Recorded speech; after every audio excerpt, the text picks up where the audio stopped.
Hello everyone, welcome back to my channel. ఇది part 3 video continuation అనమాట. మాక్ టెస్ట్ది Telangana MHSRBలో official వెబ్సైట్లో ఇచ్చింది. ఓకేనా. But before starting the video నిన్న 2-3 క్వశ్చన్స్ రాంగ్ అయ్యాయి. వాటి గురించి డిస్కస్ చేసుకుంటూ కొంతమంది అంటే క్వశ్చన్స్ కూడా కొంచెం డిఫరెంట్గా ఉన్నాయని అడిగారు. వాటిని క్లారిఫికేషన్ చేసుకుంటూ ఈ వీడియో స్టార్ట్ చేద్దాము. ఇంకొకటి చెప్పాలనుకుంటుంది ఏంటిదంటే, ఇలాంటివి ఏవైనా క్వశ్చన్స్ రాంగ్ వస్తే నేను పిన్ చేసి కామెంట్ సెక్షన్లో టైప్ చేస్తాను. మీరు ఒకసారి ఇలాంటివి ఏమైనా వస్తే once you check the comment section also. Okay, shall we start the video now. Let's get started.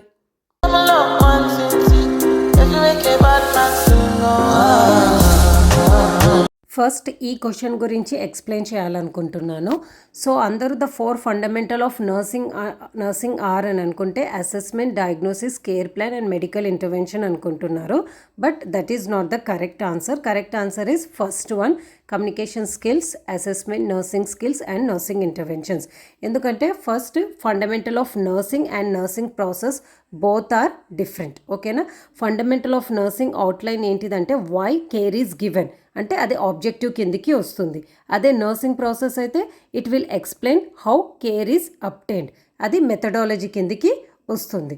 So the 4 fundamental of nursing are ఏంటివనంటే promoting health, preventing illness, restoring health, elevating suffering. Okay. So promoting health అంటే ఏంటిది? Through communication skills. అంటే ఒక health గురించి మనం first అనుకుంటాం కదా, preventive measures ఉంటాయి కదా, దాంట్లో first is the primordial prevention. So దాంట్లో మనం కమ్యూనికేషన్ స్కిల్సే ఎక్కువగా యూజ్ చేస్తాం. అంటే how to we have to stay అలా అన్నమాట. అంటే హెల్దీ లైఫ్ స్టైల్ ఎలా ఉండాలి అనేది ప్రమోటింగ్ హెల్త్ కిందికి కమ్యూనికేషన్ స్కిల్స్ యూజ్ చేస్తాం. ప్రివెంటింగ్ ఇల్నెస్ అంటే అసెస్మెంట్, అంటే ఆల్రెడీ హిస్టరీ ఉంటుంది, మెడికల్ హిస్టరీస్ అవన్నీ, లైక్ బీపీ అన్న, షుగర్ అన్న, but we will assess so that మనం ఆ డిజీజ్ తోటి ల్యాండప్ కాకుండా ఉండడానికి. So assessment, preventing illness. And nursing skills, restoring health. ఓకేనా. ఒకవేళ హెల్త్ తోటి ఎఫెక్ట్ అయితే we will give the nursing skills in order to restore the health. Nursing intervention అంటే ఎలివేటింగ్ సఫరింగ్. ఓకేనా. So care whatever the we're taking. So ఈ 4 ప్రిన్సిపల్స్కి తగ్గట్టుగా option A ఒకటే ఉంటుంది, మిగతా ఆప్షన్స్ ఉండట్లేదు. సెకండ్ ఆప్షన్ అయితే డయాగ్నోసిస్, నర్సింగ్ ప్రాసెస్ కిందకే వస్తుంది. Option 3 history taking, assessment, collection of data, validation of data. అంటే ఎక్సెప్ట్ అసెస్మెంట్ తప్ప మిగతా అన్ని హిస్టరీ కలెక్షన్ గురించే చెప్తుంది, మిగతా ప్రిన్సిపల్స్ గురించి చెప్పలేదు. Then fourth option assessment, nursing skills, collection of data and treatment. అంటే ఇందులో కూడా communication skills and nursing interventions గురించి ఫోకస్ చేయలేదు. ఓకేనా. సో వేరే వాటి మీద ఫోకస్ చేసింది. So option 4 is also not correct answer. So here option A is the correct answer. The next question, homeostasis is the term use to describe. So దీనికి కూడా question C అని అనుకుంటున్నారు, the internal temperature of human body. But homeostasis అంటే how the body maintain its normal composition and function. B is the correct answer అనమాట. So ఇది body's ability to maintain the stable internal environment. అవి అన్నీ కలిసి వస్తాయి. Like temperature ఉంటుంది, pH levels ఉంటాయి, BP ఉంటుంది. సో ఈ అన్ని పారామీటర్స్ అన్నీ కలిపి హోమియోస్టేసిస్ అంటారు. The internal temperature of the body is one of the part of the homeostasis. దాన్ని థర్మో రెగ్యులేషన్ అని అంటారు. So that's the difference between this two. Next is the 10th question. A technique used to sort and classify cells by using fluorescent marks on their surface is called. అంటే సెల్స్ని classify చేయడానికి fluorescent మార్కర్స్ని use చేస్తారు surface మీద. అది ఏమంటారు అని అడిగారు. నేను gram staining అని చెప్పాను, but it is wrong. Please correct it. It is a flow cytometry. So flow cytometry is the correct answer. 15th question also. The function of the ego in psychology of human behavior is based on pleasure principle అని చెప్పాను. That is also wrong. Please correct it. The reality principle is the correct answer. ఈ మొత్తంలో నేను blunder mistakes చేసింది ఏంటిదనంటే 2 questions, 10th and 15th. ఎందుకంటే అది నేను over కాన్ఫిడెన్స్లో పెట్టేశాను, మళ్ళీ డబల్ చెక్ చేసుకోకుండా. మిగతా అయితే నాకు క్వశ్చన్ 50-50 టైప్లో డౌట్ ఉండే, అందుకే వాటిని రీచెక్ చేసుకుంటూ పెట్టాను. అండ్ ఇంకా మిగతా 2 క్వశ్చన్స్ కూడా నాకు ఆల్రెడీ తెలుసు, బట్ నేను ఇది మాక్ టెస్ట్ లాగా ఇస్తున్నాను కాబట్టి ఎందుకు ఎక్స్ప్లెనేషన్ లెందీగా అయిపోతుందని అనుకున్నాను. బట్ ఇప్పుడు అర్థమైంది ఏంటిదంటే ఇది నాకు సూట్ అవ్వదు, నాది ఓల్డ్ స్టైలే బెటర్. అది 4 ఆప్షన్స్ని ఏమంటారు ఎక్స్ప్లెయిన్ చేసుకుంటూ అట్లీస్ట్ మనం 4 ఆప్షన్స్ని ఏంటిదని తెలుసుకున్నప్పుడన్నా దాని ఎగ్జాక్ట్ కరెక్ట్ ఆన్సర్ ఏంటిది అనేది కూడా మనకు తెలిసిపోతుంది కదా. సో ఇలా డైరెక్ట్ వెళ్ళిపోవడం కంటే అని అనుకున్నా. సో ఈ మిస్టేక్స్ ద్వారా నేను తెలుసుకుంది ఏంటిదనంటే నంబర్ ఆఫ్ వీడియోస్ని ప్రొవైడ్ చేయడం కంటే క్వాలిటీ ఆఫ్ వీడియోస్ని ప్రొవైడ్ చేయడం బెటర్ అని నేను అనుకుంటున్నా. ఎందుకంటే I tried to provide morning evening ఒక వీడియో తీసి ప్రజెంట్ చేద్దామని అనుకున్నాను, కానీ నేనున్న సిచ్యువేషన్ అండ్ నా షెడ్యూల్లో అది అవ్వట్లేదు because I'm getting very tired. దానివల్లనే వీటిని నేను మళ్ళీ చెక్ చేసుకోకుండా జస్ట్ ఐ పోస్టెడ్ ఇట్, అంటే ఇక వీడియో పోస్ట్ చేసేయాలి కదా అన్నట్టు ఆ థాట్లో పోస్ట్ చేసేసానే, కానీ నేను మళ్ళీ రీచెక్ చేసుకోలేదు. సో ఇలాంటి చిన్న చిన్న మిస్టేక్స్ని అవాయిడ్ చేయడానికి సో వీలైనంత వరకు నేను క్వాలిటీ వీడియోస్ని ప్రొవైడ్ చేయడానికి ట్రై చేస్తాను. సో నన్ను అర్థం చేసుకుంటారని నేను అనుకుంటున్నాను. So will start the today's video from the 31 MCQ. 31st question. The role nurses in emergency community response does not include. The options they have given: assist in first aid and triage patients' needs. Next option: direct victims to resources and community support. Third option: continuously assess and monitor patients' physical and psychological needs. Mobilization. Next option is mobilization of funds. Emergency community response, role of a nurse. Option D is the correct answer. So that is not included in the role of a nurse. That is mobilization of funds. అది administrative వాళ్ళది, లేకపోతే NGOs are government వాళ్ళు చూసుకునే విషయము. So nurses role కాదు. మిగతా 3 nurses roles కిందకే వస్తాయి. Next question 32 question. Backbone of community health nursing is control program, family planning, home visit, financial assistance.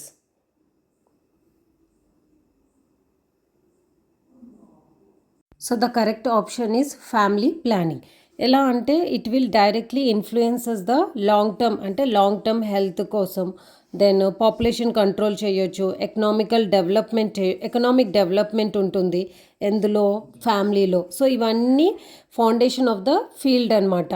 అంటే మిగతాయి ఉన్నాయి కదా, control program, home visit, financial assistant, అవి కూడా ఇంపార్టెంటే, కానీ ఫ్యామిలీ ప్లానింగ్తో కంపేర్ చేస్తే not that much. So family planning is the backbone of the community health nursing. ఎందుకంటే it will promotes maternity and child health, and it will prevents the unwanted pregnancies and decision మేకింగ్లో help చేస్తుంది. Overall health కూడా బాగుంటుంది, ఎందుకంటే mother బాగుంటే అందరూ బాగుంటారు కదా. So like that. So option B is the correct answer, that is family planning. Next question. Listen carefully please. I'm not getting time to type and edit this all. So I'm only reading the question. Just listen. To implement an effective and efficient referral system, a combination of factor is essential, except the options they have given: coordination between referred and referring centers. Second option, mechanism, tools, communication, feedback systems. Third, social influence. Fourth, transportation system, protocols and trained personal.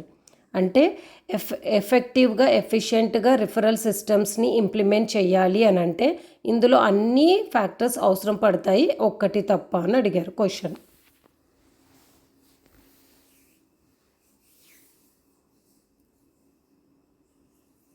Option C, social influence is the correct answer. Next question. Question number 34. Time period between infection and detection of antibodies against HIV is known as.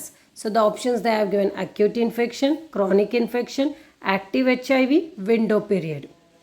Time period between infection and detection of antibodies against HIV.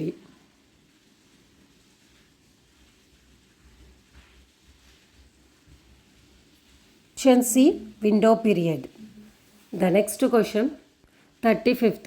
Epidemiological tool of measurement. The options they have given: incidence and prevalence, rate, ratio and proportion, frequency and distribution, rate, frequency, proportion.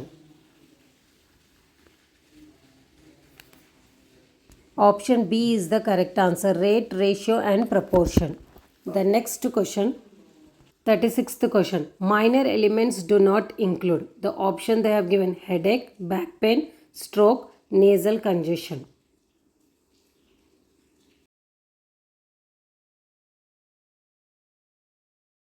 The option headache. So headache is not a minor element.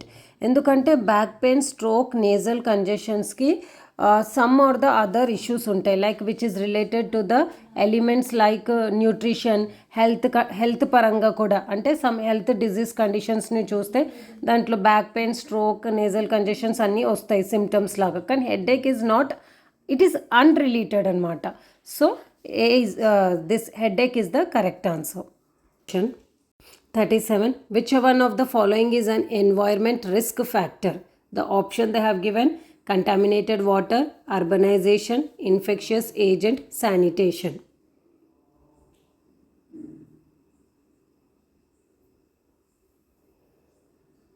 Answer: contaminated water. The next question, 38. Outdoor or ambient air pollution can result in. The option they have given: typhoid, hearing loss, respiratory infections, diarrheal disease.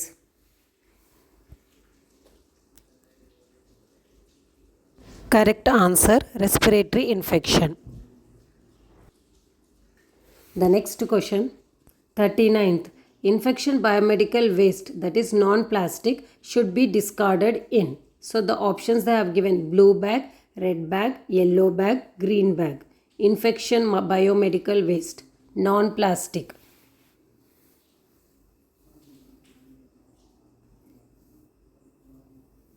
So the answer is yellow bag. So blue బ్యాగ్లో ఏమేస్తాము? All types of like glass bottles, broken glass articles, ఎగ్జాంపుల్గా చెప్పాలంటే vials, ampoules, అవన్నీ blue బ్యాగ్స్లో వేస్తాము, which are non infectious. Red బ్యాగ్లో contaminated waste, infectious waste like plastic, such as urinary catheters, ET tubes, central lines, then infusion sets, like that. Okay, then green బ్యాగ్లో ఏమేస్తాము? General waste వేస్తాము. ఇది నేను తీసుకున్న వీడియోస్లోకి వెళ్ళి వచ్చింది. షార్ట్స్లో నేను బయోమెడికల్ వేస్ట్ మేనేజ్మెంట్ రిలేటెడ్ ఎంసీక్యూస్ని ఇచ్చాను. Just once you go and check it out. The next question, question number 40. Which type of method provides an opportunity for observational learning? So method provides an opportunity for observational learning, nursing education. So the option they have given: lecture, project, seminar, demonstration. ఈ question కూడా నేను nursing education తీసుకున్న దాంట్లో ఉంది, but I have asked in a different way.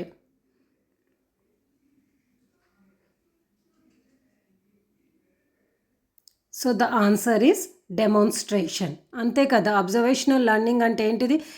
For example BP అయినా, thermometer అయినా లెక్చరర్గా చెప్తే అంత అర్థం కాదు, అదే చేసి చూపిస్తే చాలా బాగా గుర్తుకుంటుంది. So that is called only observational learning. Example demonstration.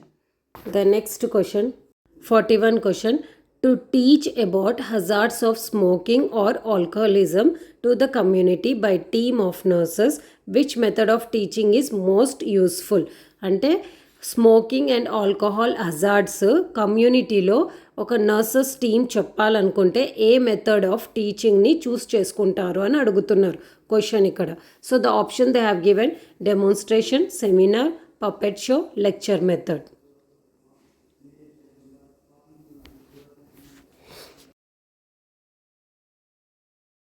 Option puppet show.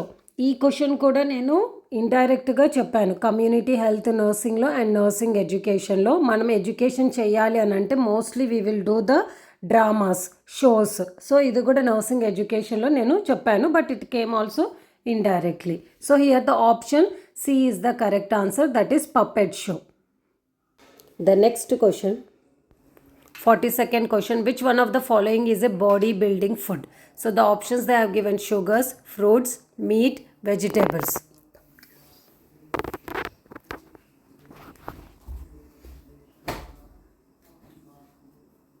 So the answer is meet. So body building foods అంటే ఏంటిది? ప్రోటీన్స్ అనమాట. సో ఇది కూడా నేను డిస్కస్ చేసిన వీడియోస్లో న్యూట్రిషన్ టాపిక్లో ఎక్స్ప్లెయిన్ చేశాను. అక్కడ నేను బాడీ బిల్డింగ్ అని ఫుడ్స్ అని ఇవ్వలేదు, ప్రోటీన్స్ అని చెప్పాను. సో అలా ఎగ్జాంపుల్గా మాట్లాడుకున్నాం, డిస్కస్ చేసుకున్నాం. సో ఇవన్నీ నేను ఎందుకు చెప్తున్నాను అని అంటే ఏదో సెల్ఫ్ డబ్బా కొట్టుకోవడానికి కాదు, మీ దాంట్లో కాన్ఫిడెన్స్ని పెంచడానికి. ఎందుకంటే ఇక్కడ క్వశ్చన్సే డిఫరెంట్గా వచ్చాయి కానీ సబ్జెక్ట్ డిఫరెంట్గా రాలేదు, టాపిక్ కూడా డిఫరెంట్గా రాలేదు. క్వశ్చన్లో మీరు చదివి అర్థం చేసుకున్నారనుకోండి 80% ప్రాబ్లం అక్కడే సాల్వ్ అయిపోతుంది. సో మీరు ఫస్ట్ నెగిటివ్గా ఆలోచించడము లేక భయపడిపోవడం అలాంటివి చెయ్యకండి. సో ఎందుకంటే just keep it in mind that నేను అంత ప్రిపేర్ అయ్యాను, ప్రిపరేషన్స్లోకి వెళ్ళి ఆన్సర్స్ వస్తాయి. దట్టు జిఎన్ఎం లెవెల్స్ సిలబస్ ప్రకారంగానే క్వశ్చన్స్ ప్రిపేర్ చేస్తారు. అదొక్కటి మైండ్లో మీరు పెట్టుకోండి, మీకు ఎక్కడ లేని కాన్ఫిడెన్స్ వస్తుంది, మీరు అన్ని క్వశ్చన్స్ని అటెంప్ట్ చేయగలుగుతారు. ఓకేనా? సో ఇక్కడ ఇందులో ఇచ్చిన దాంట్లో కూడా ఇప్పుడు నేను చెప్తాను, మీరు జస్ట్ కౌంట్ చేసుకోండి మనం ఎంతవరకు వచ్చినాయి. అందులో హాఫ్ ఆఫ్ ద 80లో 40 క్వశ్చన్స్ కూడా మనం అటెంప్ట్ చేసామంటే you will get definitely job. So competition ఎలా ఉందో నాకు తెలీదు, బట్ కాన్ఫిడెన్స్ మీరు రాయకముందే నేను రాయలేను, నాకు రాలేదు అని అంటే మీరు ఆల్రెడీ మీ ఓటమిని మీరే ఫస్ట్ ఒప్పుకున్నట్టు. అక్కడ ఏమీ లేదు. ఎగ్జామ్ రాయకముందు మీరే మీకు కాన్ఫిడెన్స్ లేకపోతే మీ మీద వేరే వాళ్ళకి ఎలా ఉంటుందండి? సో కాన్ఫిడెన్స్ని తగ్గించుకోకండి. మనం అంతా నేర్చుకున్నాము. All questions are known questions only. క్వశ్చన్ని అర్థం చేసుకోండి. ఓకేనా? Now we will go to the next question. ఈ మాట నేను చెప్పొచ్చు కానీ నేను ఆల్రెడీ బిఫోర్ అండ్ ఆఫ్టర్ కొన్ని పాయింట్స్ చెప్తున్నాను. మేబీ మీరు వినకుండా స్కిప్ చేస్తున్నారు అనుకుంటే, అందుకే ఈరోజు వీడియో మధ్యలో చెప్పాల్సి వచ్చింది. Okay, now coming to the next question. 43rd question. Pulses and legumes are rich in. Options they have given: fats, carbohydrates, proteins, vitamins.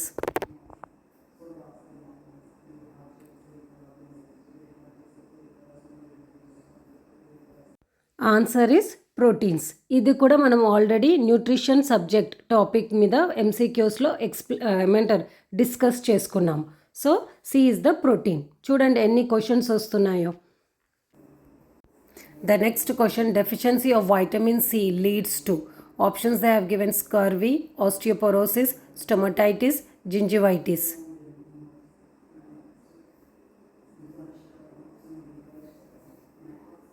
Answer is scurvy.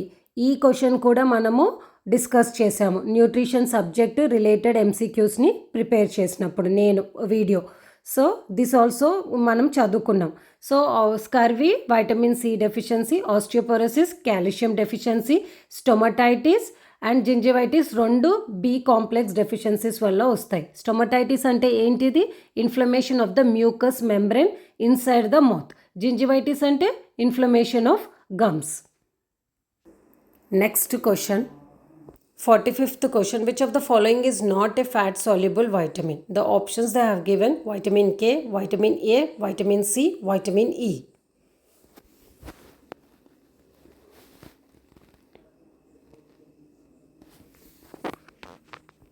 ఈ క్వశ్చన్ని కూడా మనము ఆల్రెడీ డిస్కస్ చేసుకున్నాం న్యూట్రిషన్ సబ్జెక్ట్లోనే. ఓకేనా? So here the option C is the correct answer. B and C are the water soluble vitamins. A, E, K and D are the fat soluble vitamins. Next question. Question number 46. One type of undernutrition is. The options they have given: stunting, obesity, overweight, malnutrition.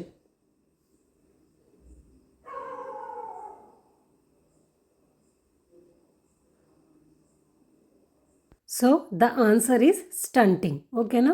So stunting అనేది under nutrition అనమాట. దాని అర్థం ఏంటిదంటే ఒకవేళ పిల్లలు pregnancy time నుంచి birth అంటే పుట్టిన తర్వాత కూడా 2 years వరకు తనకి ప్రాపర్ న్యూట్రిషన్ దొరకకపోతే వాళ్ళ గ్రోత్ అండ్ డెవలప్మెంట్ హైట్ అనేది అకార్డింగ్ టు ద ఏజ్ ఉండదన్నమాట. That is called stunting. Obesity తెలుసు, ఓవర్ వెయిట్ తెలుసు. దెన్ మాల్ న్యూట్రిషన్ ఎందుకు కాదు అని అంటే mall nutrition, under nutrition and over nutrition రెండు కండిషన్స్ మాల్ న్యూట్రిషన్ కిందకే వస్తాయి. ఇప్పుడు అండర్ న్యూట్రిషన్ అంటే one example like stunting. Over nutrition అంటే ఒబేసిటీ ఉంటుంది. అది ఏమంటారు, జంక్ ఫుడ్స్ అవి ఇవి తినడం వల్లనే, ఏదో proper diet, nutrition value diet తీసుకున్నందుకు కాదు. So that kind of thing also will come mall nutrition. So ఇక్కడ స్పెసిఫిక్గా క్వశ్చన్కి అడిగిన దానికి మటుకు స్టంటింగ్ అనేది ఆన్సర్ వస్తుంది. So 46th question is stunting is the correct answer. Video ఇక్కడికే స్టాప్ చేస్తున్నాను. This again I will continue in the part 4. Okay, so ఇప్పుడన్నా కొంచెం కాన్ఫిడెన్స్ తెచ్చుకోండి. మనం ప్రిపరేషన్ చేసుకున్న క్వశ్చన్స్లోనే వస్తున్నాయి. ఫస్ట్ 10 క్వశ్చన్స్ 8 క్వశ్చన్స్ మనకు తెలియకపోయినా మిగతా 70 క్వశ్చన్స్ ఉన్నాయి. 70 క్వశ్చన్స్లో మనం చదువుకునేవి రావా? సో స్టార్టింగ్లోనే చూసి ప్యానిక్ అవ్వకండి. ప్యానిక్ అవుతే మళ్ళీ ఉన్నాయి కూడా మర్చిపోతారు. ఓకేనా? సో ఇప్పుడు వరకు ఇంకా 5 days ఉంది, 4 days ఉంది, అలా డేస్ని కౌంట్ చేసుకుంటూ కొత్తవి చదువుకుంటూ చదవడానికి ట్రై చేయడం కంటే ఏవైతే మీరు చదివారో దాన్ని రివిజన్ చేస్తూ ఉండండి. ఇప్పుడు చూసిన వీడియోస్ కంటే వాటిని ఒక 10 times 20 times 30 times చూస్తూ ఉండండి. సో మన కన్ఫ్యూజన్ ఉన్నది క్వశ్చన్స్ కూడా మనం కాన్ఫిడెంట్గా టిక్ పెట్టేసి వస్తాము. సో నేను చెప్పాలనుకున్నది సజెషన్ ఇది. Then everything is up to you. Okay, so we will meet in the next video. Until then, take care. Bye. All the best for your exam preparation, and don't forget to like the hit button. Please like, share and subscribe my channel.